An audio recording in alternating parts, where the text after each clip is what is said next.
one and all present here. Honorable guest, Mr. Ansar Sheikh, Assistant Police Inspector, Pimpri, Pune. Our respected Principal, Dr.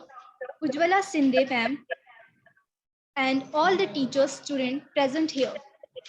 I would like to welcome you all for this event, one-day national workshop under Nirbhay Kanya Abhiyan, Protection of Women's Law and Government Mechanisms. Hi everyone, I am Afsana Khatun and my friend Diksha Singhe, student of BA LLB first year, are the host for today in program. Now, I would like to call co-host Diksha to introduce the program. एक strong आत्मनिर्भर पढ़ी लिखी महिला से मजबूत कोई स्तंभ नहीं और उस आदमी सा बड़ा कोई रोल मॉडल नहीं जो ऐसी महिलाओं के साथ हर परिस्थिति में खड़े रहते हैं. This scheme is introduced by the Savitribai Phule Pune University to develop the self-confidence and of lady students who are come from all the stratas and areas of the society. The main objective of the scheme is to develop a critical minds and self-confidence and a commitment to the society. Now, I would like to request our principal ma'am, Dr. Ujjwala Shinde, to welcome our honorable guest. Thank you, Diksha. Very good afternoon to all. On behalf of Dr. D.Y. Patil Unitech Society and Dr. D.Y. Patil Law College, I welcome you all for the second segment of Nirbhay Kanya Abhiyan, which we are proceeding with Board of Student Development, Savitribai Phule University. And in our second segment, we will learn about the various laws which will be protecting women. Though we are law students, but to hear it from the person who is in the implementation mechanism, that will be the great experience, I think, and he can share his practical experiences as well. So Mr. Ansar Sheikh, API, is the right person for this second segment, and I welcome you, sir, for this second segment, and I'm very happy that you are here in spite of your busy schedule. Thank you, sir. So we can proceed with the program.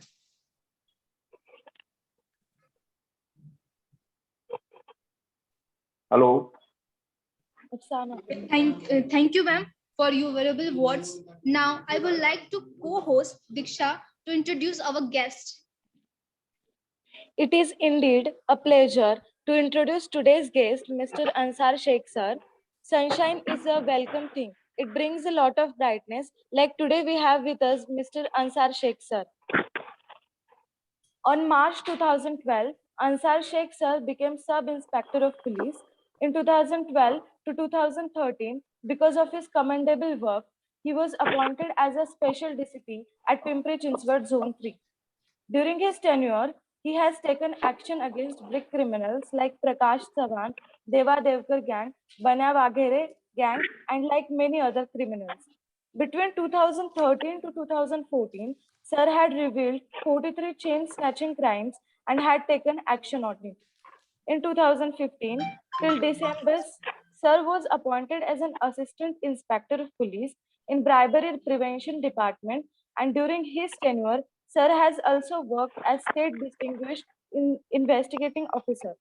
In Pune 2016 to 2017, Sir was appointed in Crime Branch Department. During his tenure, he had taken action on fraud company Samriddhi Jeevan. Meanwhile, his duty, Sir caught Bangladeshi burglary gang and revealed burglary crimes. In Pune, criminals robbed crores of jewelry and committed robbery on the shops like PNG and Sonigara Jewelers, but Sir went behind the criminals and found them and confiscated them. In Maharashtra, Sir found and caught 132 vehicle thieves crimes. He left no stone unturned to catch culprits heinous crimes like rape and murder. While working in a crime branch, Pune Sir caught penalized the gangs. From 2017 till 2021, in Pimpri Chinchwad, Sir had taken action against more than 100 criminals involved in various crimes, and few of them were prosecuted under MPDA Act. Thank you, sir, for gracing this occasion. In spite of your busy schedule, now without wasting time, I would like to request sir to continue the session.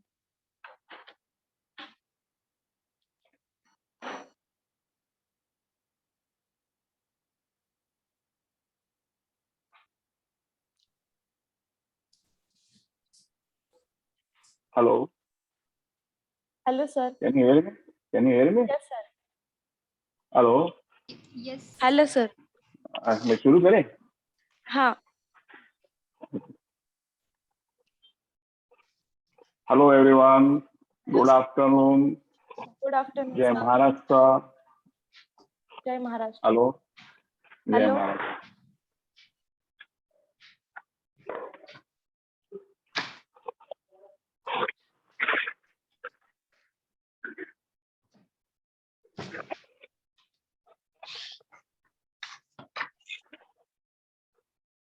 मेरा आवाज सुनाई दे रहा है?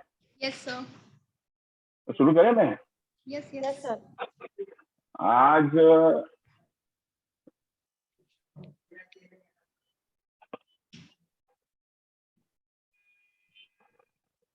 मुझे DY Patil college ने the protection for woman law and government mechanism, इस बारे में, महिला सक्षमीकरण, इस बारे में आज लेक्चर देने के लिए, इस बारे में कुछ प्रैक्टिकल नॉलेज के लिए और महिलाओं के क्या अधिकार होते हैं इस बारे में बताने के लिए मुझे आज इधर बुलाया गया है। तो मैं आपको इस बारे में कुछ मेरा प्रैक्टिकल नॉलेज, जो मैं आज पुलिस डिपार्टमेंट में काम करते समय जो कुछ मेरे सामने आता है लेडीज के बारे में, महिलाओं के बारे में, जो क्रिमिनल्स है या जो क्राइम है उसके बारे में जो आता है, मैं आपको प्रैक्टिकल नॉलेज आपको बताना चाहता हूँ। आज की वुमन ये वर्किंग वुमन है।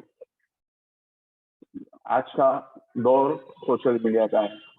लोग बोलते हैं कि महिलाओं को सक्षमीकरण की जरूरत है, महिला ये कमजोर है। मैं नहीं मानता महिला कमजोर है। महिला जिस तरीके से आज इस दुनिया में काम कर रही है और जिस तरह से आज वो अपना कर्तव्य निभा रही है, वो परिवार के लिए हो या समाज के लिए हो, उसका जो काम करने का तरीका है और वो जिस तरीके से काम कर रही है, तो उस हिसाब से वो सक्षमीकरण है। लेकिन उसको कुछ नॉलेज नहीं है, उसकी वजह से आज उनके ऊपर जो अत्याचार हो रहे हैं, तो उसके बारे में मैं आपको थोड़ा रूबरू करना चाहता हूँ। आज अपना जो भारतीय दंड संहिता है और राज्य घटना है, इसमें महिला और पुरुष को दोनों को समान अधिकार दिया है।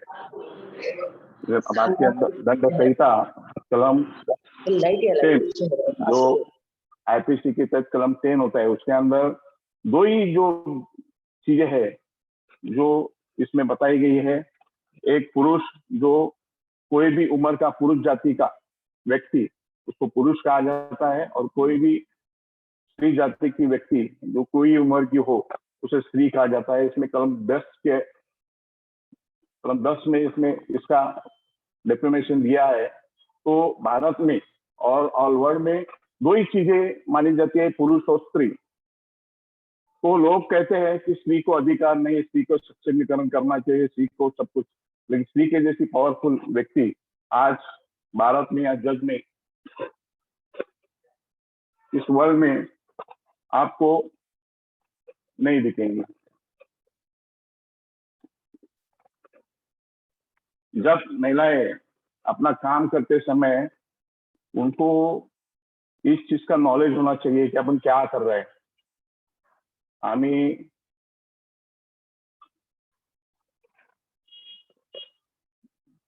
आप सुनाई दे रहा हूँ क्या मैं आपको? सुनाई दे रहा है। अच्छा, जिस तरीके से काम करना चाहिए उस तरीके से काम होना चाहिए, या काम करने का एक तरीका होना चाहिए, ये महिलाओं को समझने की जरूरत है। अभी आप अपने सभी जो DY पाटिल के सब लॉ कॉलेज के स्टूडेंट हैं, तो इसके अंदर जो लॉ कॉलेज के स्टूडेंट में जब पुरुष है, स्त्री है, इन्होंने लॉ का जो पढ़ाई करते समय इसमें इन्होंने अच्छे तरीके से पढ़ाई करनी चाहिए। पढ़ाई करते करते जब first year, second year, third year, तो इनको प्रैक्टिकल नॉलेज जो होना है, ये जो प्रैक्टिकल नॉलेज इनको फर्स्ट से सेकेंड ईयर से इन्होंने शुरुआत करनी चाहिए। जब उसका ग्रेजुएशन कंप्लीट होता है या जो LLB कंप्लीट होता है, तो उसके लिए वो बहुत आसानी हो जाती है कि आगे वो अपना काम करे, क्योंकि प्रैक्टिकल नॉलेज बहुत लाइफ में जरूरी है। तो अभी महिलाओं के बारे में मैं आपको बताना चाहता हूँ। कुछ कलम है जो एक्ट है IPC के तहत, उसके बारे में मैं आपको रूबरू करना चाहता हूँ। जो IPC के 354 है विनय भंग, इसके बारे में आपको मैं बताना चाहता हूँ। हेलो, इसके बारे में मैं आपको बताना चाहता हूँ। 354 में विनय भंग का जो कलम दिया है। Hello hello, Yes, sir. आपको सुना आ रहा है मेरा? Yes, sir. Yes, sir. कुछ मैं दिख रहा हूँ क्या आपको? Yes, sir. Yes, sir. 354 जो कलम है IPC के 354, उसमें स्त्री का विनय भंग के बारे में कहा गया। अगर कोई भी स्त्री का विनय भंग होता है तो उसमें उसका जो शिक्षा कलम है उसके अंदर उसको 3 साल तक की सजा होती है। लेकिन अपने 354 जो इसमें महिलाओं के ऊपर भी 354 के तहत कार्रवाई कर सकते हैं। इसमें कलम 8 है जो है, 2 मिनट,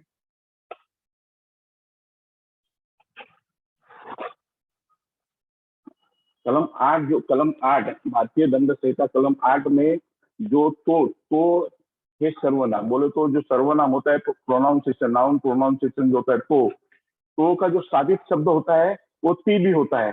तो त्याचे साधित शब्द कोणत्याही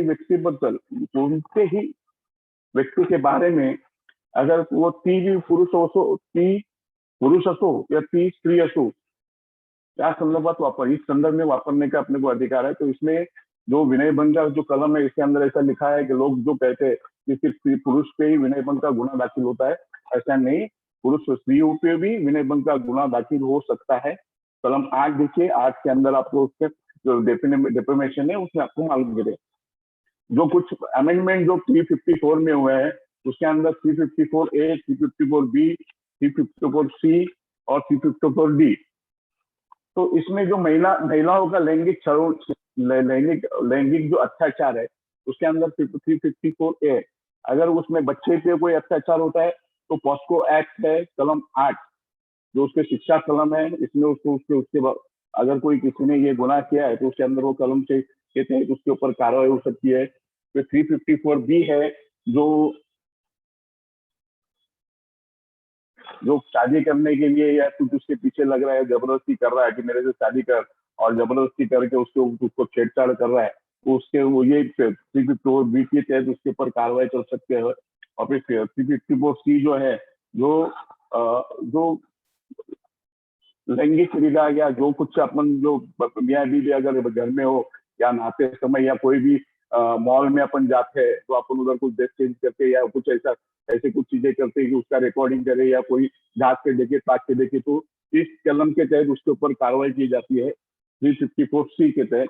354D में जो छुपा पाटलग होता है, बोले तो किसको पता नहीं कि ये अपने पीछे चाल आ रहा है या पीछे वो अपने को कोई इशारे कर रहा है या अपने को कोई हाथ के इशारे कर रहा है, शब्द से इशारे कर रहा है, तो ऐसे 354D में अपन उसके ऊपर कार्रवाई कर सकते हैं। 354 अगर कोई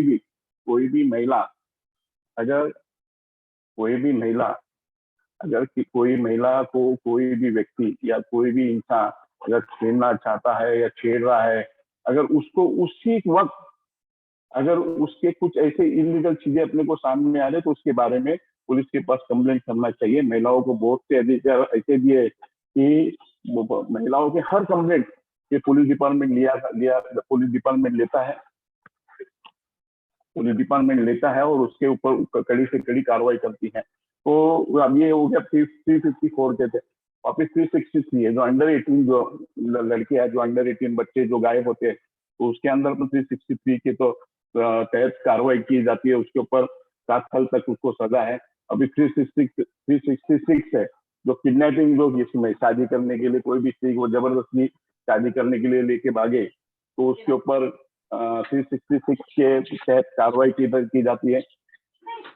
और अगर वो 366A, इसमें एक अमेंडमेंट का कलम डाला है 366A, जो 18 साल के नीचे के जो बच्चे हैं उसके अगर कोई लड़की को अपहरण करता है या किडनैपिंग करता है तो उस व्यक्ति पे ये कार्रवाई की जाती है, उसको 10 साल की सजा है। और फिर जो 366B है, अगर कोई ये अपना इंटर स्टेट से या कोई भी इस राज्य से अगर कोई लड़कियों को अपहरण करके किडनैपिंग करके लेके आ रहा है तो ऐसे व्यक्ति पे इस कलम की तो तहत कार्रवाई की जाती है। और फिर 372 जो है, जो वेश्या व्यवसाय होता है, तो उसको अगर लड़कियों को कोई बिक्री करने के लिए लाए या बेचे तो उसके इस कलम के तहत 372 के तहत उसके ऊपर कार्रवाई की जाती है।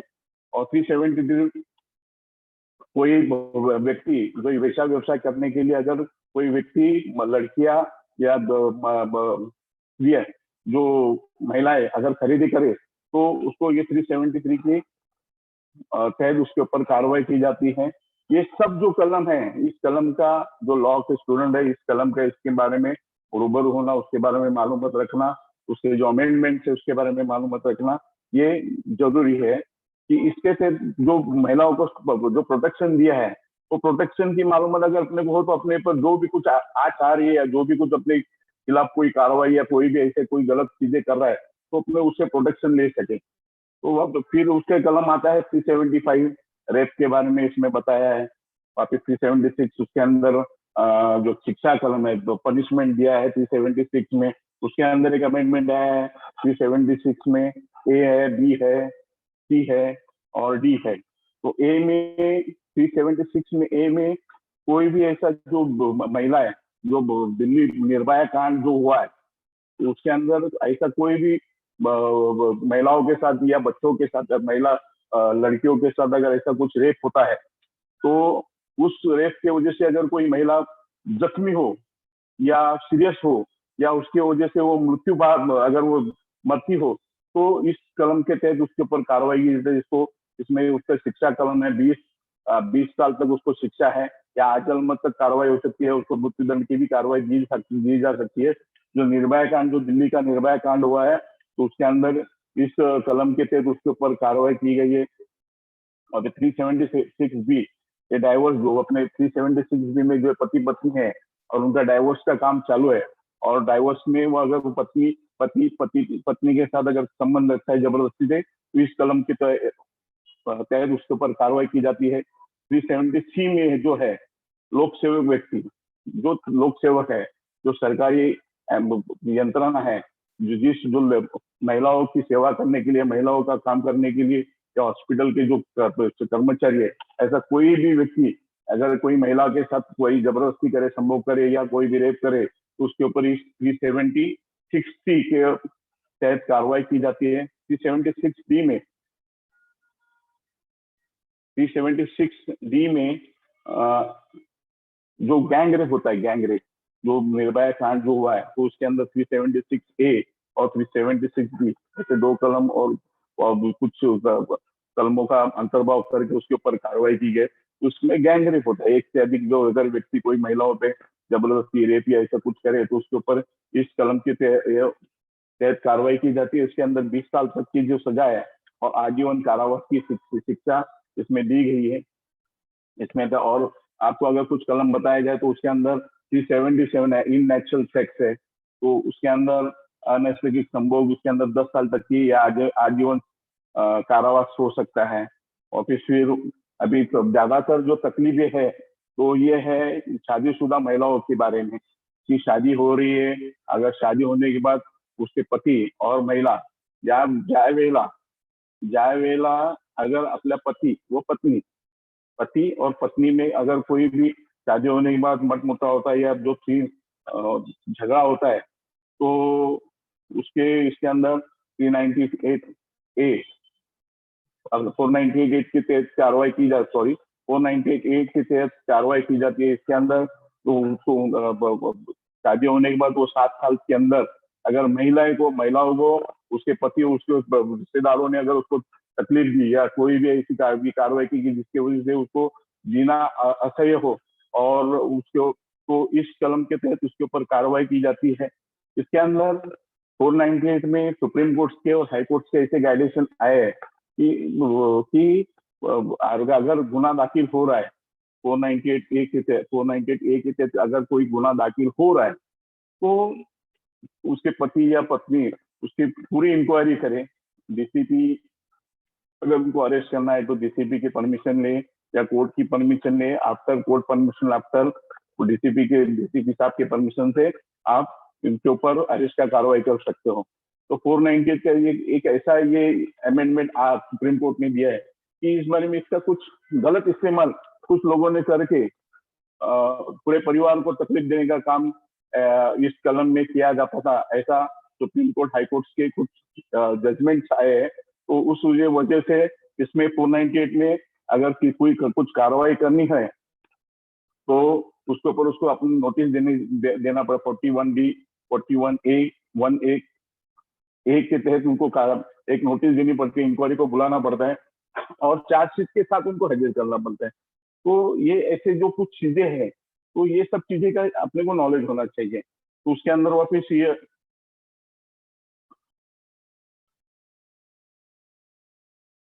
जो कोई अभी 493 है, 493 में अगर वो अपना पत्नी है ऐसा समझ कर अगर वो उसके साथ रहती है, उसके साथ कोई भी पति के जैसा उसके साथ व्यवहार करता है या संभोग करता है तो उसको 10 साल की सजा है। अब इसकी 494 में पत्नी अगर पहली पत्नी जिंदी है और उसके बाद भी दूसरी शादी करता है तो 494 के तहत उसके ऊपर कार्रवाई की है। और फिर 495 में जो कलम दिया है उसमें कुछ भी अगर किसी व्यक्ति या पुरुष का पहला विवाह हुआ है और वो पहले विवाह के बारे में दूसरे पत्नी को वो छुपा के रखे तो उसके अंदर उसके ऊपर इस कलम के तहत कार्रवाई होती है। और इस 496 में है जो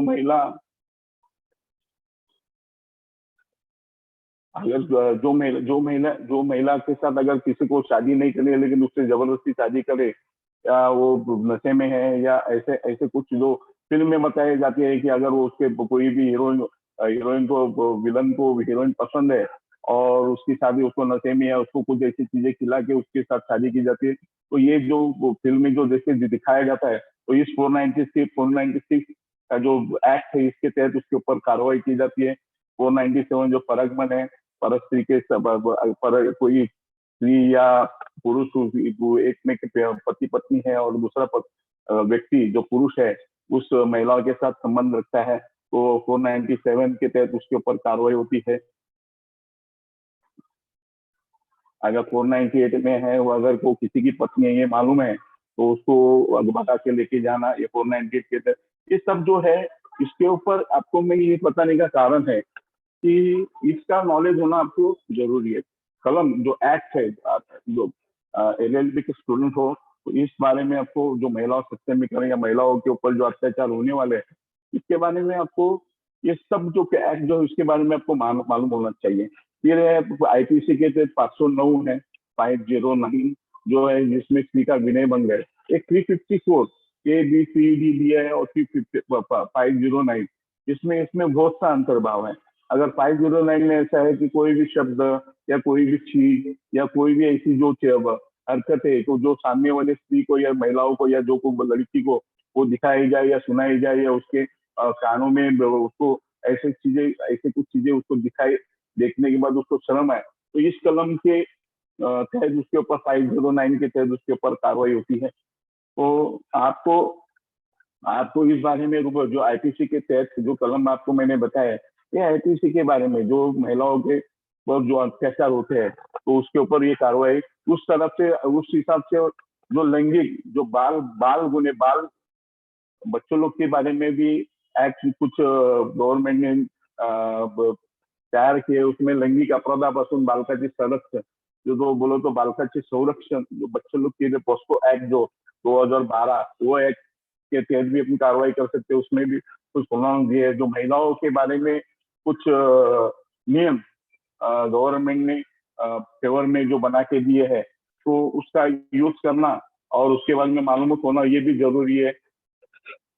जो बाल लैंगिक का जो कायदा है वो पॉस्को, इसके अंदर अगर कोई भी बच्चों पे कुछ भी तरह का अत्याचार होता है तो वो उसके जो माता पिता है उसके सामने महिला अधिकारी, पुलिस डिपार्टमेंट जब अपनी कंप्लेंट करने जाते हैं तो महिला अधिकारी, महिला कर्मचारी, जो भी पुलिस हवलदार इन्वेस्टिगेशन के जिसको अधिकार है, ऐसे व्यक्ति के सामने उसका स्टेटमेंट रिकॉर्ड करना चाहिए, या जो बच्ची रहती है उसको जिसके सामने वो इजी तरह से बता सकती है, ऐसे कोई माता पिता उसके साथ होना चाहिए या उसके मित्र मंडली होना चाहिए कि जिसके सामने वो अच्छी तरह से बता सके और उसके बारे में आपको कार्रवाई करने के बारे में या जो भी कुछ जो हुआ है उसके साथ हादसा उस बारे में जो अच्छी तरह से बता सकती है, ऐसे व्यक्ति के सामने उसका स्टेटमेंट रिकॉर्ड करना ये पुलिस का कर्तव्य है।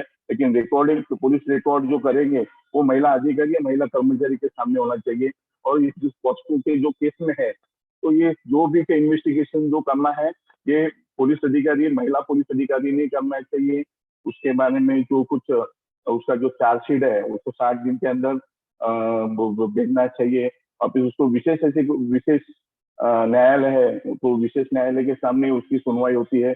उसके विशेष जो कुछ पोस्टों के बारे में या रेप के बारे में 354 जो भी तो महिला जज होते हैं, जो महिला अधिकारी होती है, महिला एडवोकेट होती है, इनके सामने ही कार्रवाई होनी चाहिए। ऐसा विशेष एक्ट जो चलो ये गवर्नमेंट ने मंजूर किया है उसके अंदर महिलाओं पे जो कुछ अत्याचार हो रहे हैं तो अगर उसके ऊपर अगर आप जहाँ रहते हो या जहाँ पे आप काम करते हो या आप वर्किंग वुमन हो तो आपको वहाँ के पुलिस स्टेशन का नंबर आपके पास होना चाहिए या आपके पास 100 नंबर जो कारगर हथियार है पुलिस का 100 नंबर का जो है। तो आपको ऐसा कोई भी घटना अगर आपके साथ हो रही है या आप ऐसे कोई भी जो घटना है कि जिसकी वजह से आपको तकलीफ होने वाली है कि अपने पे हल्ला होने वाला है या जो भी कुछ अपने पे सेक्सुअल हैरेसमेंट होने वाली है तो उसके लिए आपको कुछ नंबर्स पुलिस ने प्रोवाइड किए, ये अपने पास होनी चाहिए।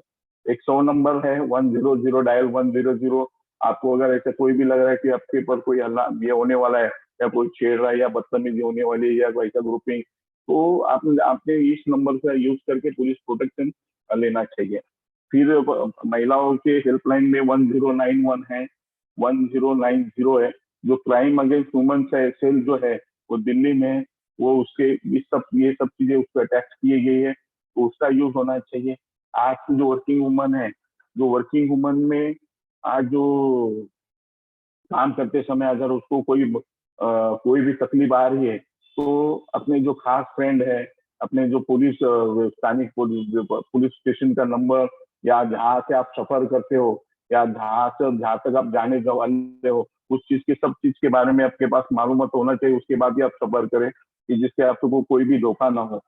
जो अगर ऐसा कुछ होता है, अगर ऐसा कुछ हो रहा है, अगर सफर करते समय आपको कोई तकलीफ आ रही है या आपको कोई पुलिस प्रोटेक्शन की जरूरत है तो हमारे जो पुलिस डिपार्टमेंट के दामिनी पत्रक हमने तैयार की है। तो आप अगर कॉल करने 100 नंबर पे कॉल करते हो या 109 पे या 1090 पे अगर कॉल करते हो तो आपको महिला को जो मार्शल होती है तो महिला मार्शल वो आपको उधर प्रोटेक्शन के लिए आपके हेल्प के लिए आती है। उनके पास आप ये सब जो कुछ हो रहा है उसके बारे में बता सकते हो, आप उनका ये करते हो। अब इस निर्भया पथक जो पुलिस डिपार्टमेंट की ओर से निर्भया पथक का भी एक निर्माण किया गया है जो पुलिस थाने लेवल में अगर पुलिस स्टेशन में कोई भी महिलाओं को तकलीफ या अगर कोई कंप्लेंट आ रही है या कंप्लेंट करने को आए या ऐसे कोई भी एरिया में अगर उस महिलाओं का छेड़छाड़ हो रहा है या कुछ बदतमीजी हो रही है तो ये आप अगर पुलिस स्टेशन में आए तो महिला पुलिस स्टेशन में निर्भया पथक महिलाओं के लिए निर्भया पथक का कार्य पुलिस स्टेशन लेवल में चलता है। एक बड़ी कॉप है जो स्कूलों में कॉलेज में नौकर जो भी ऑफिसर्स है या भी हिंजौली में कुछ हादसे हो गए, हिंजौली जो IT सेक्टर है उधर कोई भी कुछ हादसे हो गए या स्कूल में ऐसे कुछ सेक्सुअल हैरेसमेंट का ये कॉलेज में ऐसे कुछ भी जो छेड़छाड़ है ऐसे कुछ चीजें होते हैं तो उसके अंदर बड़ी कॉप जो कुछ संकल्पना है जो पुलिस डिपार्टमेंट की ओर से तैयार किए उसका यूज करें। मैं तो बोलता हूँ महिला सक्षम या महिला कमजोर ये मैं मानता नहीं, क्योंकि महिला कमजोर हो ही नहीं सकती। अगर महिला कमजोर होती तो वो अपना जो परिवार के बारे में जो अपना कर्तव्य है, जो समाज के बारे में जो कर्तव्य है, वो पूरा नहीं कर सकती। अगर वो अपने परिवार को लेकर चल रही है, अगर वो समाज के बारे में अपना कर्तव्य अच्छा कर रही है, तो वो सक्षम तो है, वो कमजोर नहीं है, लेकिन उसको नॉलेज होना चाहिए। अगर महिलाओं का अपने सहायता कक्ष, अपने को जिस चीज के लिए सहायता चाहिए, अगर इस चीज की अगर आपको पता है, तो आप उस चीज का यूज करें। उसको उसके बारे में आपको नॉलेज होना चाहिए, उसके बारे में आप उसका यूज करें और आपका प्रोटेक्शन करें। तो मैं अगर महिलाओं के बारे में बहुत से ऐसे कानूनी प्रोटेक्शन है, अगर महिला चाहे तो वो, अगर बहुत से महिला जो है कि वो बहुत पावरफुल वुमेन्स मैंने भारत में देखे हैं, और वर्ल्ड में देखे हैं। क्यों? तो उनके पास वो पावरफुल क्यों है कि उनके पास नॉलेज है।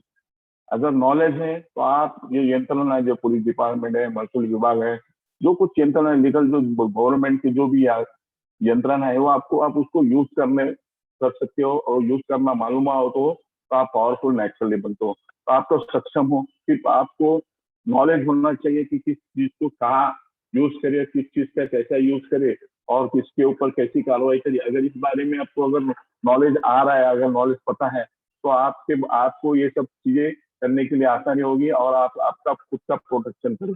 मैं नहीं मानता कि महिला कमजोर है। क्यों? क्योंकि महिलाओं के बारे में ऐसे बहुत सी कानून प्रोटेक्शन है कि अगर वो उसका यूज भी करे, अगर वो उसका यूज करे तो उसको कभी तकलीफ ना हो। वो उसका अगर आपको अगर पति पत्नी है और घरेलू हिंसा हो रही है, तो घरेलू हिंसा अधिनियम से तो बोले तो डोमेस्टिक वायलेंस आपके लिए, आप उसका यूज कर सकते हो, आप उसके ऊपर कार्रवाई कर सकते हो।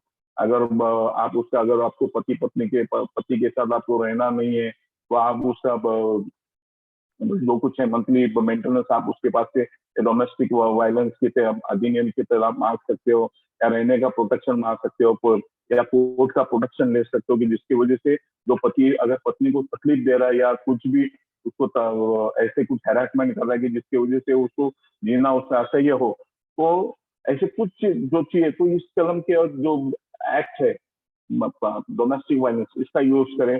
और फिर जो सेक्सुअल अधिनियम के तहत जो वर्किंग वुमेन्स है, जो वर्किंग वुमेन जो है, अगर वर्किंग वुमन अगर अपने काम करने की जगह पे अगर उसके ऊपर सेक्सुअल हैरेसमेंट हो रहा है, तो वो उसके खिलाफ शिकायत कर सकती है, उसके खिलाफ वो शिकायत कर सकती है। अगर कोई भी ऐसा कोई भी पुरुष जो काम करते समय उसको सेक्सुअल हैरेसमेंट कर रहा है, या कोई अधिकारी या कोई भी उसका जो बॉस है उसको सेक्सुअल हैरेसमेंट कर रहा है, और उसको सेक्सुअल मांग कर रहा है, और उसके हिसाब से उसको काम करना असह्य हो रहा है, तो उसके खिलाफ वो शिकायत कर सकती है, शिकायत दर्ज कर सकती है। और जब ये शिकायत होती है, तो इस दरमियान जो 90 दिन का जो कालावधि है, 3 मंथ, 3 महीने तक उसको पेड लीव दिया जाता है, जब तक ये इन्वेस्टिगेशन जब तक होती है। इसका जो कंप्लेंट है आप महिला आयोग के पास या महिला पुलिस अधिकारी के पास करने के बाद, इसके जब इंक्वायरी चालू होती है, या जो भी कुछ प्राइवेट सेक्टर में हो या गवर्नमेंट सेक्टर में महिलाओं के बारे में जो कुछ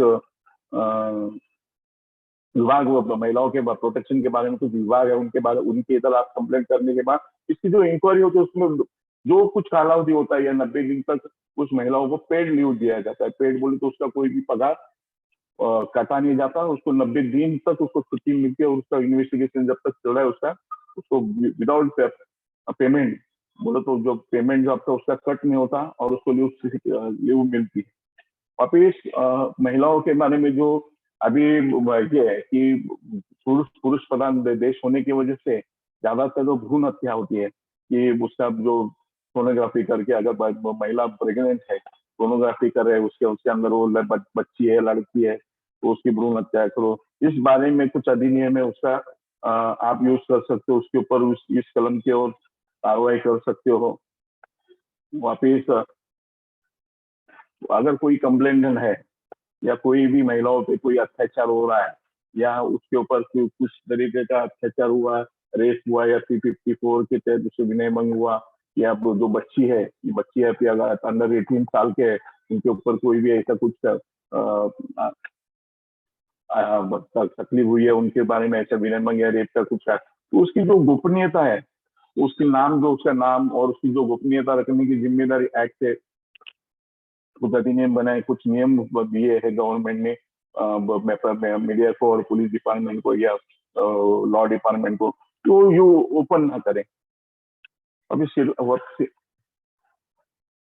महिलाओं को और एक अच्छा प्रोटेक्शन दिया है कि कोई भी अगर महिला कोई भी गुनाह करती है या कोई भी गुनाह करते समय उसको अरेस्ट करने का ये कुछ ऐसा वो वक्त आता है, तो उसके लिए वक्त उसको दिया गया है कि शाम को 6 से लेकर सुबह 6 बजे तक उसको कोई भी महिलाओं को अरेस्ट नहीं कर सकते। लिए अपवाद परिस्थिति ऐसी होती है कि जहाँ मर्डर होता है या आतंकवादी गतिविधि या 307 जैसी खून वगैरह ऐसी कोई भी जो कठिन और गंभीर जो एक्ट है या गंभीर जो गुना है जो उसके तहत उसके ऊपर जो कार्रवाई है तो उसके अंदर अपन अरेस्ट कर सकते हैं।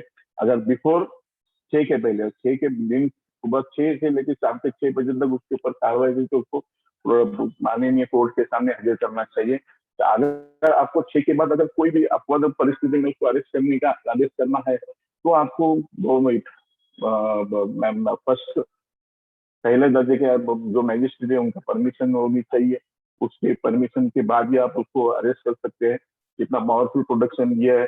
और फिर महिलाओं को समान वेतन अधिनियम जो समान है, अगर स्त्री पुरुष अगर इस देश में इस जग में स्त्री पुरुष ये दो ही जो अगर चीजें हैं तो उसमें अगर स्त्री पुरुष के साथ वही काम कर रही है तो उसको समान वेतन अधिनियम जो होता है समान वेतन, इससे जो अगर मैं पुलिस कांस्टेबल हूँ और महिला पुलिस कांस्टेबल है या वो तो उसको जो भी पेमेंट होता है वो सेम होना चाहिए।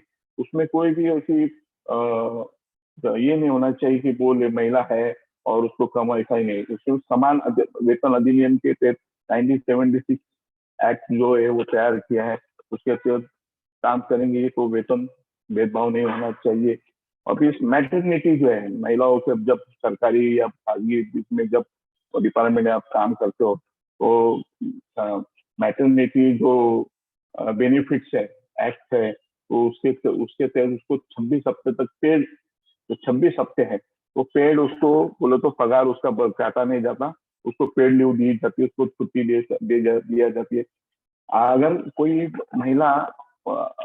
महिला अगर कोई चीज में अगर अरेस्ट हो रही है तो अगर अरेस्ट हो रही है उसको अरेस्ट करना पड़ा है या कुछ क्या किया है उसके ऊपर कार्रवाई हो रही है तो उस महिला की जब पुलिस पकड़ते हैं तो उसको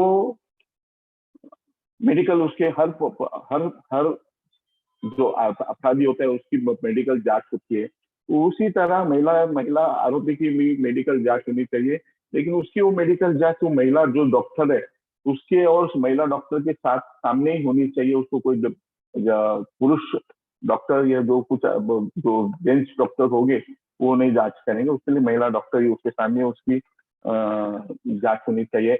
अगर ये कोई महिला उसके अंदर अरेस्ट है और उसको मुफ्त कानूनी मदद चाहिए और वो अगर मुफ्त कानूनी मदद चाहिए तो वो पुलिस को बता सकती है कि बाबा मेरे पास पैसा नहीं है या कुछ नहीं है या मेरी शरीर कंडीशन नहीं है और मुझे कानूनी मदद चाहिए, तो पुलिस को बताए। पुलिस अधिकारी जो पुलिस महिला अधिकारी है जिसको बताएंगे तो विधि सेवा प्राधिकरण को वो पत्र लिखेंगे कि इसको वकील की व्यवस्था करे और उसको इस एक्ट में उसको मदद होनी चाहिए ऐसे बारे में उसको सूचित करते हैं और उस महिलाओं को सरकारी खर्चे पे वकील दिया जाता है।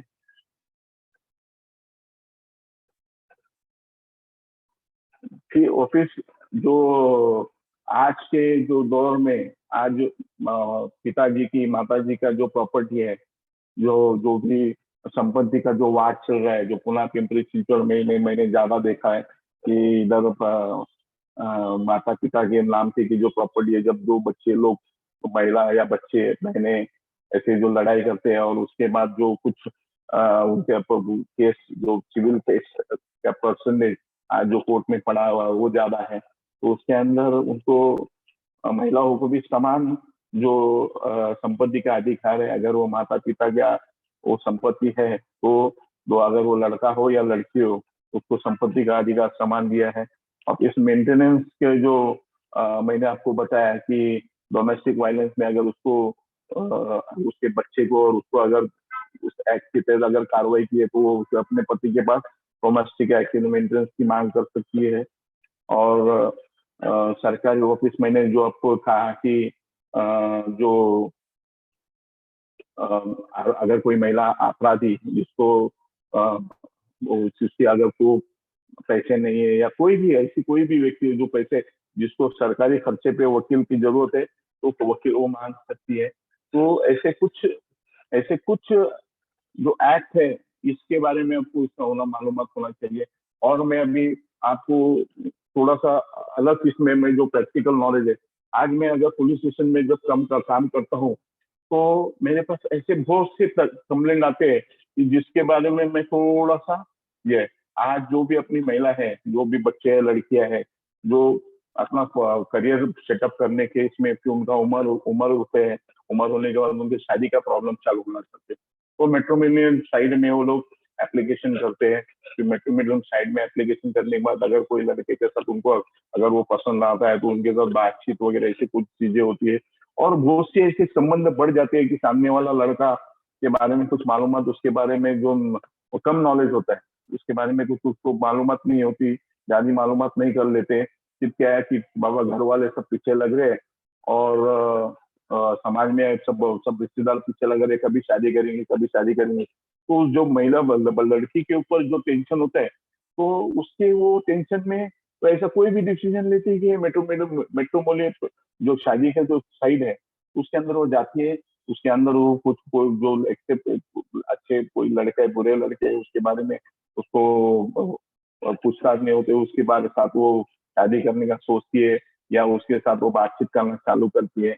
जब बातचीत करते करते कुछ ऐसी चीजें हो जाती है कि उसका तो थोड़े दिन से जब शादी का वक्त आता है तो फिर वो लड़का बोलता मुझे शादी नहीं करनी है और तेरा ऐसा बिहेवियर है, ये तब तक ये सब चीजें उस कालावधि में जो जब से वो पहचान उस कालावधि में ऐसी कुछ चीजें गलत चीजें हो जाती है और फिर वो ब्लैकमेलिंग चालू करता है।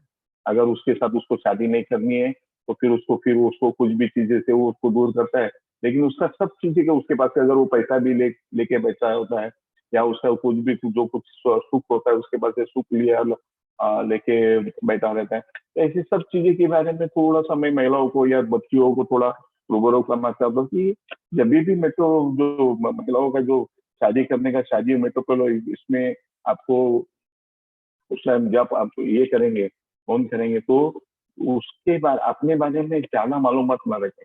जब सामने वाला लड़का आपको अगर तो ये कर रहा है कि पसंद कर रहा है तो उसके जो पसंद कर रहा है तो उसके बारे में आपकी पूरी मालूमात होनी चाहिए, उसका व्यवहार कैसा है, उसके घर वाले कैसे हैं, उसका वो क्या कर रहे हैं, उसके बारे में अगर जो कुछ साइड पे जो मालूमात आए उसके बारे में उसका तो ये करो, निशा करो कि ये जो उसने राइटिंग में लिखा है ये सही लिखा है क्या गलत लिखा है क्या।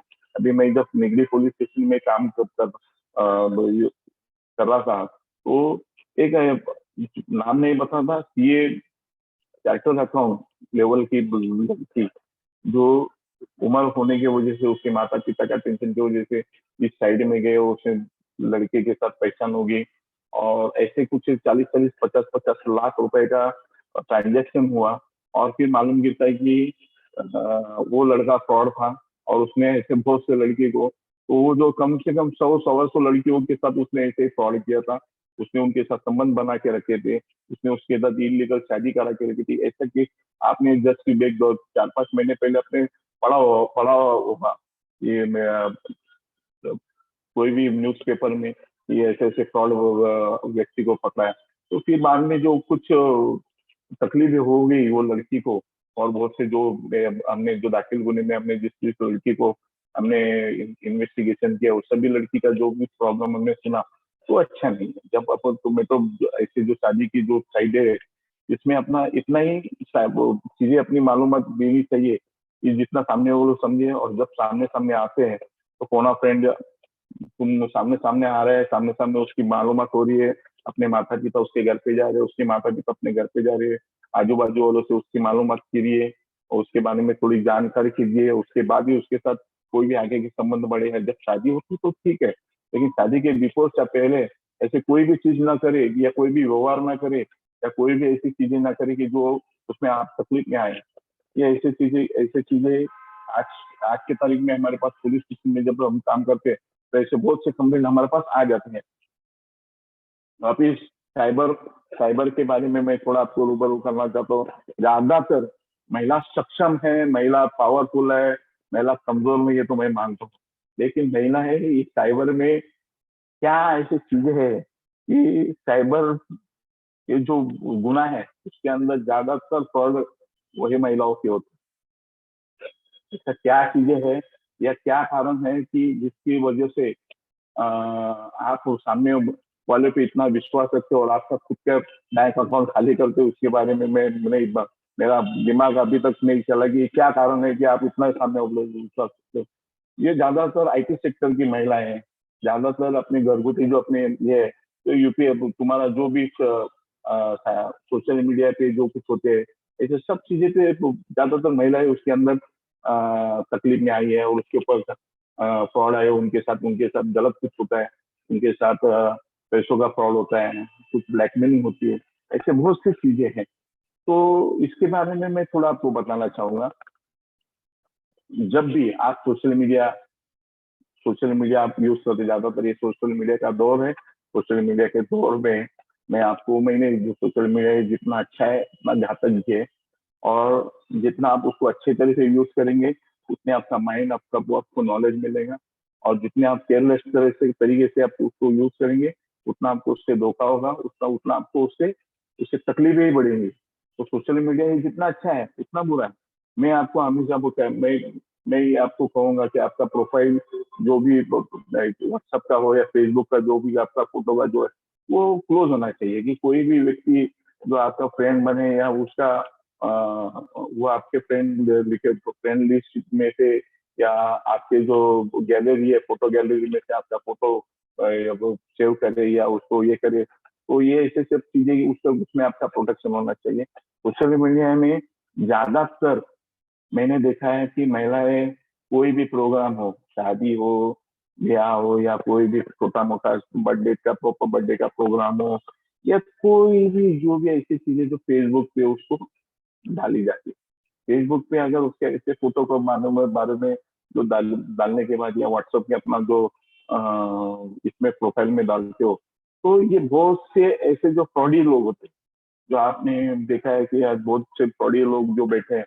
तो देखिए झारखंड के और वो बात इधर से, तो ये लगे आपका जो कुछ अगर इसके बारे में आपके बारे में थोड़ा मालूमात करना चालू करते, तो आपके साथ वो फ्रेंड रिक्वेस्ट आपको देते, उससे आपके साथ वो बात करना चालू करते हैं कि आप उसका बात करते इतनी मीठी बात करते हैं कि आप उसकी मीठी बातें पे भाग जाते हो और उसको ऐसे कुछ अपने जो भी इम्पोर्टेंट जो अपने खुद की जो चीजें वो उसको बता देते हो, फिर वो अपने गैलरी में एक्सेस किया जाता है, उसके गैलरी में से आपके फोटो कलेक्ट करते हैं और फिर वो आपके जो जितने भी फ्रेंड्स हैं उसके अब ये करते हैं, फिर उस सब की मालूमात लेने के बाद कुछ ऐसी चीजें आपके साथ करता है कि उसकी वजह से आप फिर अच्छा नहीं आते हो। तो उसके अंदर हो गया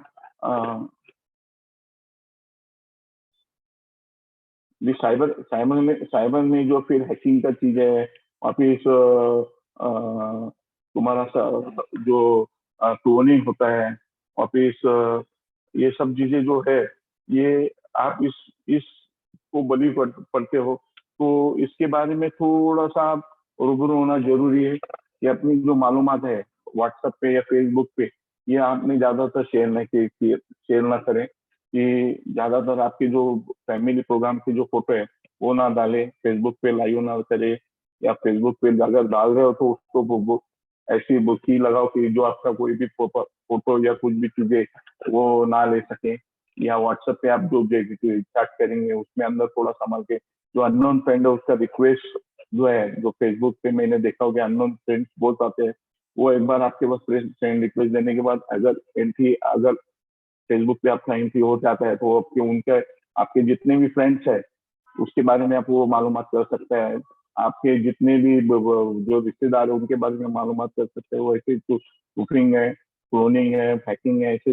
ईमेल स्पूफिंग है, ऐसे सब बारे में आपके साथ वो फ्रॉड करके आपको ब्लैकमेलिंग करके आपके पास से पैसे ले सकता है, या आपको ब्लैकमेलिंग करके आपके पास करनी मांग सकता है, और आपको नाइलाज, आप क्योंकि क्या है, महिला है, महिलाओं के बारे में ये जिस समाज में जिस तरीके का गलत ही है, ये पुरुष कुछ भी करे, पुरुष ने अगर कुछ भी 1700 बोलो तो उसने कुछ भी क्रिमिनल चीजें, उसने बहुत सी चीजें करे कि हाँ दारू पिए, बेवड़ा पी के गाँव भर घूमे, या कुछ भी नंगा नाच भी अगर वो कर रहे हैं, तो अगर वो अगर थोड़े दिन के बाद अगर सुधरते हैं, तो लोग उसके बारे में कि क्या बिगड़ गया था बच्चा और आज उसकी कंडीशन क्या है, वो आज बहुत अच्छा लड़का सुधर गया और ऊपर अच्छा भी पीस का, एक नहीं दो नहीं, सब चीजें अच्छी अच्छी हो गई। लेकिन लड़कियों के बारे में, महिलाओं के बारे में एक ऐसा होता है कि ये कांच की तरह उनका चरित्र होता है। अगर कांच टूट जाए तो आपको जोड़ नहीं सकती, वैसे उनका महिलाओं का चरित्र अगर थोड़ा टूट जाए, वो चरित्र वापिस से ये नहीं होता। तो क्या अपन अगर अगर गलती से भी अपने पास ऐसे कुछ चीजें होते, तो अपन उसको बहुत अच्छा सुधारने की कोशिश भी करें, तो ये समाज स्वीकारने की तैयारी नहीं होती। ये समाज आपको उसके आपके खिलाफ ही बात करेंगे, आपको उसके जो आपको कुछ ना कुछ तो टॉन्ट देंगे या ऐसे कुछ चीजें करेंगे कि जिसकी वजह से आपको बहुत सी हैरेसमेंट होती है। और ये ऐसे सब चीजें छुपाने के लिए आप फिर फ्रॉड में फंस जाती हो। ये जो फ्रॉडी होते हैं, जो साइबर फ्रॉड करने वाले, ये देखते हैं कि आप कितने सेंसिटिव हो, आप कितने समझदार हो, या आप कितने डरपोक हो। अगर वो जांचने में, वो फेस स्क्रीनिंग करने में बहुत अच्छी उनकी माहिरता होती है, और उस हिसाब से वो लोग आपको हेरते हैं और आपके पास से खंडी मांगना चालू करते हैं। आपका फ्रॉड होता है, आप चुपचाप देते जाते हो, देते जाते हो, देते जाते हो। जिस दिन देना आपके भाव होता है, आपके देने से आपका जो कंडीशन खराब होती है, आपको आप सामने वालों को पैसा देना, पैसे देने से आप जब चूक जाते हैं या दे नहीं पाते, तब आपको ऐसा कंडीशन आता है कि सुसाइड करे या ऐसे कुछ चीजें करे। तो जब भी ऐसा कुछ भी हो रहा है, जब आपके साथ ऐसा कुछ भी फ्रॉड हो रहा है या ऐसा, तो इस चीज के बारे में आपने आपका जो अच्छा फ्रेंड होता है, जो अपनी माता, अपने घर में अपने माता पिता है, इनके बारे में, इस चीज के बारे में शेयर करें, उनको इस बारे में बताएं। आपकी जो अच्छी फ्रेंड है, आपके अच्छे जो जेंट्स फ्रेंड है या महिला फ्रेंड है, उनको बताएं। आपके जो अच्छे अधिकारी है, आप जहाँ काम करते हो, उनको बताएं। और इस बारे में पुलिस कंप्लेंट पहली होनी चाहिए। मैंने अभी जब काम करता हूँ, तो ज्यादातर जो छोटे छोटे बच्चे हैं, 15 से 20, 18 साल के, 18 साल के बच्चे हैं, तो इनको थोड़ा ये झिंझिंग झिंगाट जो अभी नया पिक्चर जो आया था ये इसका, तो उसके बारे में थोड़े ये है, उनका जो सोशल मीडिया की वजह से उनका थोड़ा सा दिमाग पे असर हुआ है, कैसे पता नहीं। वो जब भी वो उनको फ्रेंड्स उनके ज्यादा होते हैं, उनके अफेयर होना चालू करते हैं। जो अफेयर होते हैं, तो वो इस तरीके से फोटो निकाल के गले में हाथ डाल के ऐसे तरीके से फोटो निकालते हैं। और जब उनका ब्रेकअप होता है, ब्रेकअप होने के बाद या कुछ ऐसे कुछ चीजें उन्होंने उनके जवानी में करते हैं, और जब शादी होने के बाद, तो वो जो लड़के के साथ जो उसका फ्रेंड बोला गया है या उसका बॉयफ्रेंड बोला गया है, तो फिर उसको ब्लैकमेलिंग करना चालू करता है कि मैं तेरे पति को बताऊंगा, मुझे ये दे, मैं तेरे पति को बताऊंगा, मुझे ऐसा चाहिए। ऐसे कुछ चीज करके मैं हेरेसमेंट करना चाहता हूँ। तो मैं ये आपको कहना चाहूंगा कि जब कोई भी पुरुष या कोई भी ऐसा जो अननोन व्यक्ति या जो भी व्यक्ति जो आप जिसको नोन है, जो आप उसको पहचान दे, तो ऐसे व्यक्ति के साथ जब अपना तो आप फ्रेंडशिप कर रहे हो, वो फ्रेंडशिप के लायक है कि नहीं, वो भी आपको मालूमात होना चाहिए। अगर ये आप अपन उसके साथ इतने क्लोज रहे, कि अभी मैं नहीं बोलूंगा कि इतना क्लोज होना चाहिए, फ्रेंड्स हैं आप, बहुत से अच्छे से उनके साथ गले में ये करके फोटो निकाल सकते, लेकिन कोई लोग कोई जो बदमाश जो आदमी होते हैं, जो बच्चे लोग रहते हैं, उसका वो गलत इस्तेमाल करते हैं कि बाबा देखिए मेरा मेरा इसका ये अफेयर, बहुत क्या है ये सब चीजें। लड़कियां जो महिलाएं, ये सब चीजें के बाद शादी होने के बाद इस चीज में वो डर जाती है, और फिर ब्लैकमेलिंग होना, फिर एक्सटॉर्शन होना, फिर पैसे दे, फिर ये दे वो दे, ऐसे सब चीजें होना चालू करते हैं। तो थोड़ा डिस्टेंस रखिए, फोटो निकालते समय डिस्टेंस। सोशल मीडिया का जमाना है, सोशल मीडिया में जब आप मैं नहीं बोलूंगा कि आप सोशल मीडिया को दूर रखे। सोशल मीडिया अच्छा है, अच्छा यूज करिए, उसको गलत जो है उसको दूर रखें। और सोशल मीडिया में जब भी आप फोटो डालेंगे, थोड़ा उसको संभालें, उसका प्रोटेक्शन करें, अपने फोटो का प्रोटेक्शन करें। जो अननोन व्यक्ति जो आपके साथ फ्रेंडशिप बढ़ाना चाहते हैं, अगर अननोन है तो उसका जो आपको ये कर रहा है, आपके साथ फ्रेंड रिक्वेस्ट भेज रहा है तो उसको रिजेक्ट करें वापिस।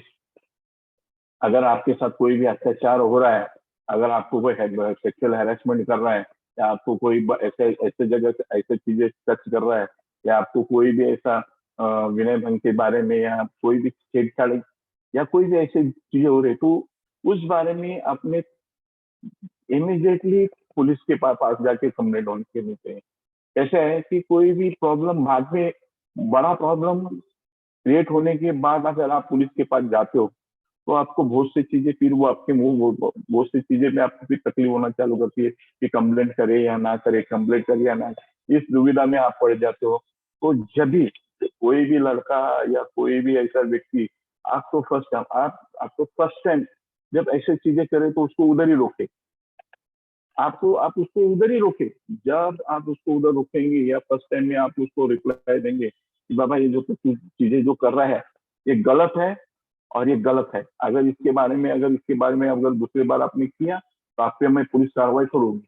पुलिस कार्रवाई का जब भाग और बारे में आप जब पुलिस को या लड़के को आप बताएंगे तो ज्यादातर पुरुष जो रहते हैं वो डर जाते हैं। और उसके बाद आपका अगर एक लिमिटेशन आप सामने वालों को पार नहीं करने देंगे, या लिमिट जो एक हद है, जो एक दायरा आपने अगर उधर बताया कि ये दायरे में क्यों रहना चाहिए, वो दायरा अगर तुम ये किया तो तेरे लिए उसके ऊपर लीगल एक्शन ले लूंगी।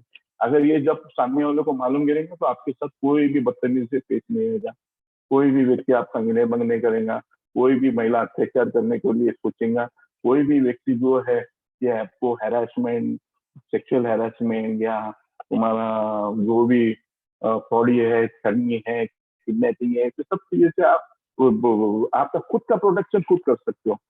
लोग बोलते हैं कि महिला है कमजोर, कमजोर नहीं। महिला है ये बहुत पावरफुल है, पावरफुल वुमन, पावर बहुत ही पावर होती है उनके पास, बहुत पावर, उनको इतने अधिकार दिए है।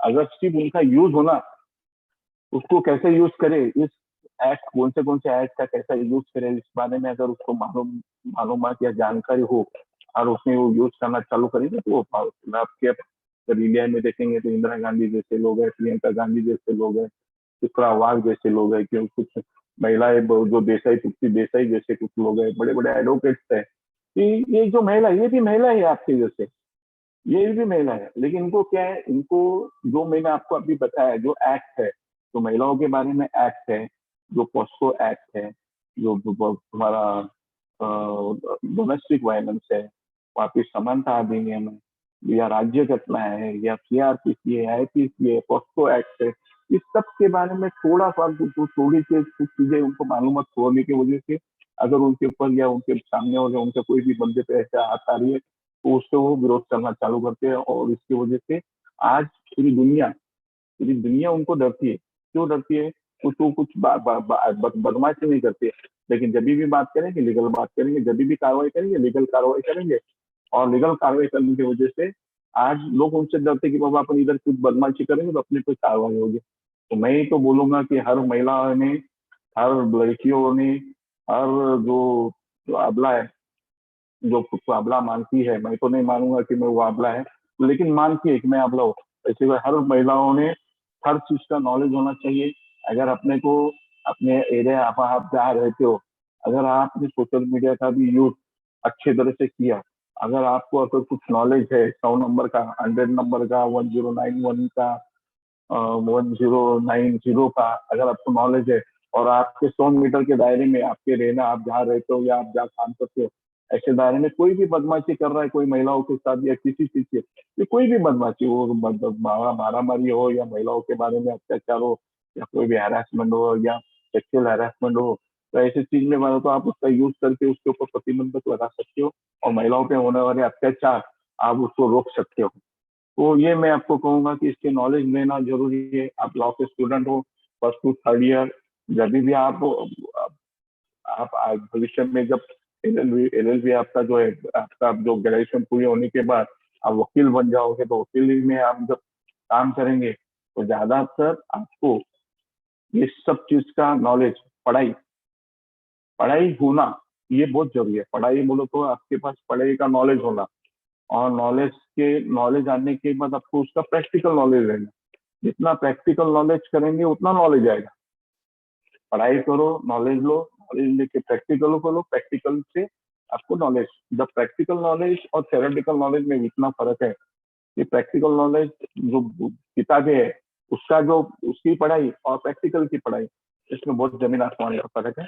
इसलिए ज्यादातर जो लॉ के स्टूडेंट है, मैं तो उनको एक सजेशन देना चाहूंगा कि उनका फर्स्ट ईयर सेकेंड ईयर चालू हो तो वो सेशन कोर्ट में या अपना कॉलेज का जो टाइम खत्म होने के बाद सेशन कोर्ट या प्रथम वर्ग जो जेएमएफसी कोर्ट है उधर जाके देखे कौन क्या कर रहा है, कौन वकील कैसे आर्गूमेंट कर रहा है, किस चीज के बारे में आप महिलाओं के बारे में किस चीज कैसे आर्गूमेंट कर रहे हैं, क्या क्या पॉइंट रख रहे हैं, या कोई भी सिविल का मैटर हो उसमें वो कैसे पॉइंट रख रहे हैं, या वो कोई भी अत्याचार हो उसके बारे में कैसे या कैसे क्या जो रूल्स है कैसे फॉलो कर रहे हैं, ये सब चीजें उसको आनी चाहिए। और ज्यादातर महिलाओं को इतने एक्ट उनके फेवर में दिए है, तो अगर जो भारत देश है ये पुरुष प्रधान माना जाता है, लेकिन महिलाओं को इतनी ताकत दी गई है कि आज वो कोई भी जो समाज में कोई भी बड़ी चीज है या कोई भी ऐसी चीज है जो करनी चाहिए वो कर सकती है। सिर्फ उसको नॉलेज होना जरूरी है। मैं आपको इतना ही कहूंगा कि जब भी आपके ऊपर कोई भी अत्याचार हो रहा है तो उसका आप विरोध करें। जब भी कोई भी हैरेसमेंट हो रहा है आप उसका विरोध करें। फिर वो विरोध आपके एरिया में अगर कोई सेक्सुअल हैरेसमेंट कर रहा है या आपके जॉब से कोई सेक्सुअल हैरेसमेंट कर रहा है या कॉलेज में या स्कूल में ऐसा कोई भी चीजें ऐसी गलत चीजें आपको नजर में आ रही है तो इसको पुलिस स्टेशन में आप उसके खिलाफ तकरार करिए और उसके ऊपर कार्रवाई करिए। जब आप उसको दायरे में रखेंगे तो वो दायरे में रहेगा, वो आगे आएगा नहीं और वो आपके बारे में सोचेंगे नहीं कि इधर बाबा इसके साथ अपन बदतमीजी करे। तो मैं ज्यादातर जो भी आपको आज जो जितना पढ़ाया जो सिखाया वो जो मैंने आपको थोड़ा आईपीसी के बारे में बताया और फिर आपको थोड़ा वुमेन्स जो एक्ट है, डोमेस्टिक वायलेंस है और फिर पॉस्को एक्ट है, साइबर के बारे में मैंने आपको बताया। इस चीजें में मैं आपको थोड़ा सा उसका नॉलेज लो, सोशल मीडिया का यूज करें, अच्छा करें। सोशल मीडिया में जो अच्छी चीजें है उसको अच्छी तरह से ले और जो बुरी चीज है उसको दूर रखे। बुरी चीजें जो है उससे थोड़ा आप खुद का भी प्रोडक्शन करें।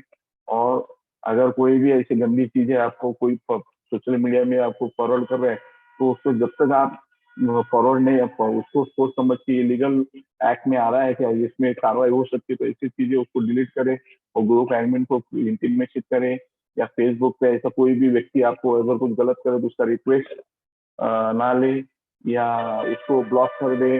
व्हाट्सएप पे आपको अगर ऐसा अननोन व्यक्ति व्हाट्सएप पे रिक्वेस्ट कर रहा है उसको ब्लॉक करें। अननोन अगर फोन आ रहा है और आपको कुछ गंदी गंदी चीजें ऐसे कुछ भी बात कर रहा है तो उसके बारे में आप आपका उसके बारे में आप कंप्लेंट कर सकती हो, दायर कर सकती हो पुलिस स्टेशन में जाके। लेकिन उसको ज्यादातर जो साइबर फ्रॉड होते हैं तो ये ज्यादातर झारखंड, उत्तराखंड और दिल्ली और भारत से होते हैं।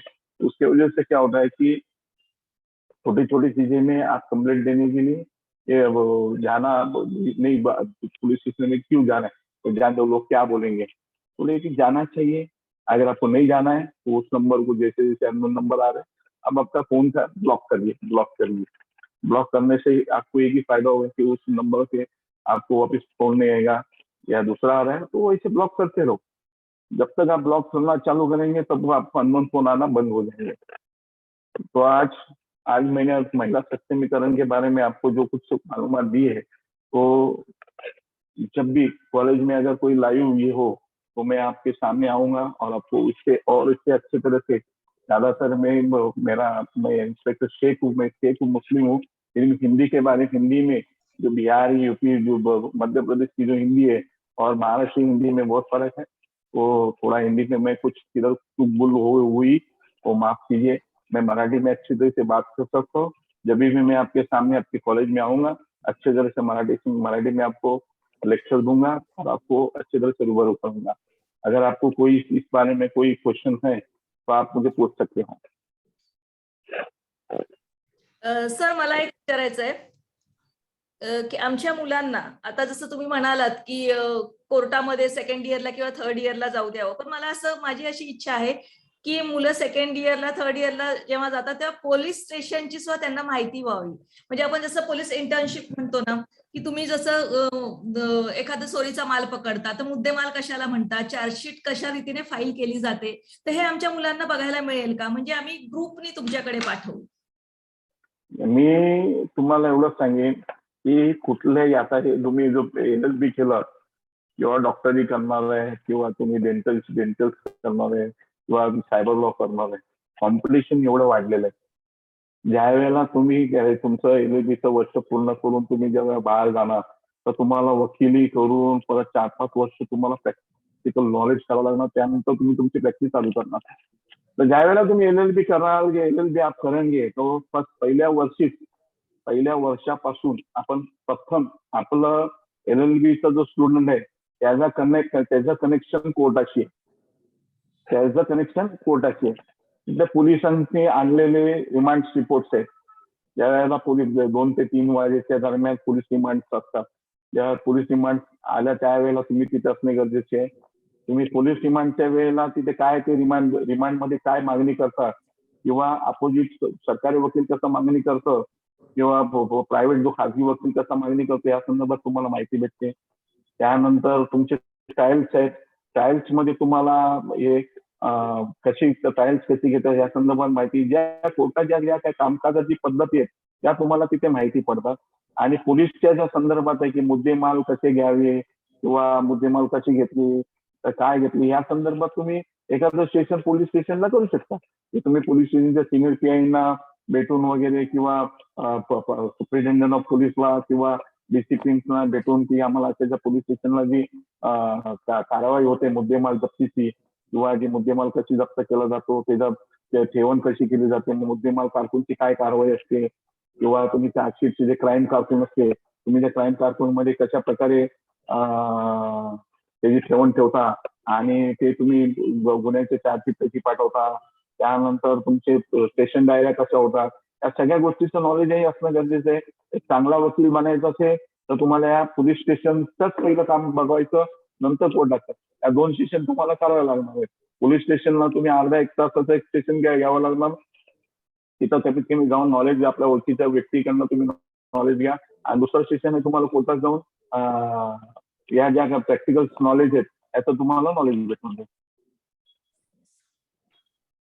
Yes sir, thank you. अजून कोणाला काही प्रश्न आहेत का? Thank you so much, sir, for your valuable guidance. So now listen to participation. Is anyone have question they can ask, sir? Is there anyone?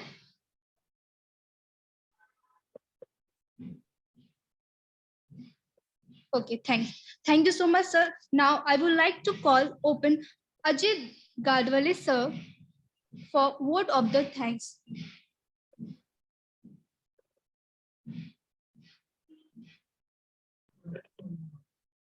I, Kavle Ajay, feel privileged and honored to be part of today's webinar. On behalf of Dr. D.Y. Patil Law College, Pimpri, I would like to extend my heartfelt gratitude to our esteemed guest, Mr. Ansar Sheikh, sir, Assistant Police Inspector, Pimpri, Pune, for an informative, insightful webinar. I thank him for taking out time from his busy schedule to grace the event. A special thanks to Honorable Principal Ma'am Dr. Ujjwala Shinde for her immense support and driving force to make this webinar successful.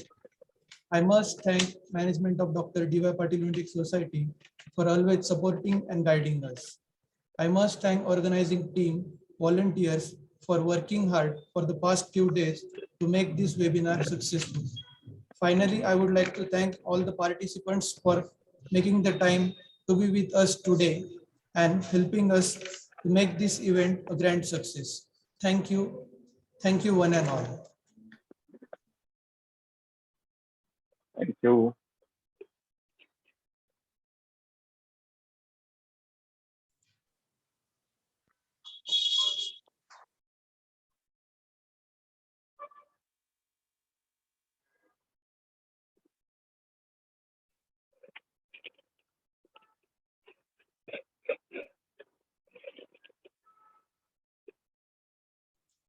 क्या बोलूं?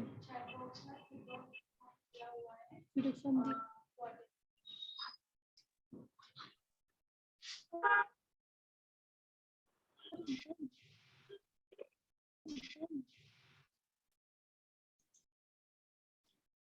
Chat box में feedback form दिया हुआ है, attend कीजिए।